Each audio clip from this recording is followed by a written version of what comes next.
I've always been fascinated by stories of human resilience and international cooperation. The Tham Luang cave rescue is a prime example of both.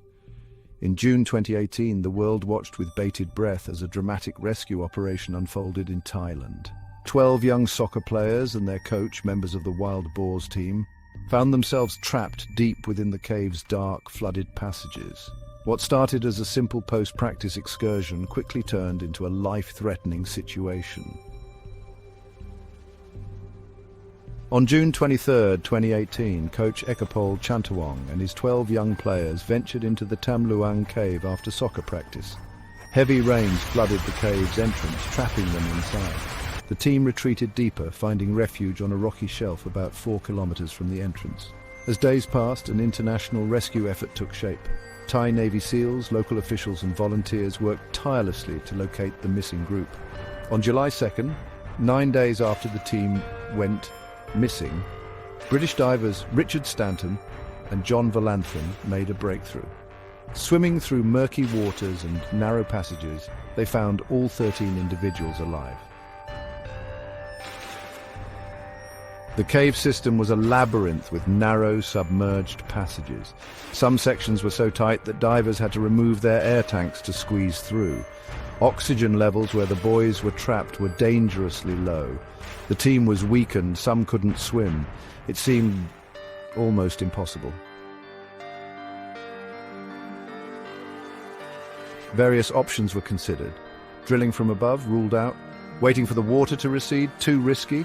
The only viable option was to dive them out.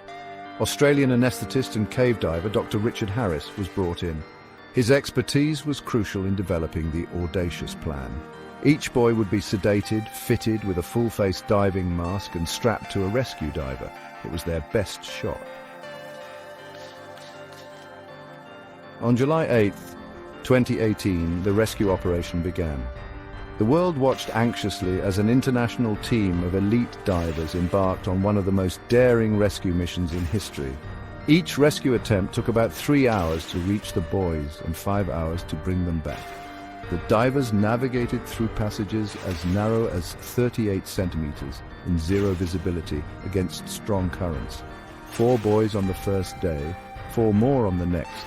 On the final day, the remaining 4 boys and their coach were extracted. Over 10,000 people were involved, including over 100 divers, representatives from about 100 governmental agencies, 900 police officers, and 2,000 soldiers. Volunteers from around the world offered everything from engineering expertise to food. It was a race against time, with rescuers working around the clock as monsoon rains threatened their efforts. Against all odds, all 13 were rescued. The Tham Luang cave rescue united people from around the world in a common cause.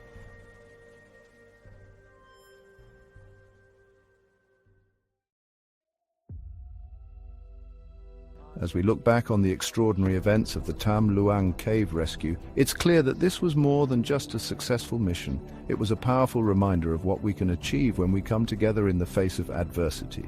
The rescue operation pushed the boundaries of what was thought possible. It required innovation, courage, and an unwavering commitment to saving lives, regardless of the risks. But perhaps most importantly, it showed us the power of hope and human resilience. The trapped boys and their coach never gave up. The rescuers refused to accept failure as an option, and people around the world came together in a remarkable display of support and solidarity. The Tham Luang cave rescue will be remembered not just for its technical achievements, but for the way it captured the very essence of the human spirit. Our capacity for compassion, our drive to overcome challenges, and our ability to achieve the impossible when we work as one. In a world that can often seem divided, the events in Thailand in the summer of 2018 showed us what we're truly capable of when united by a common purpose.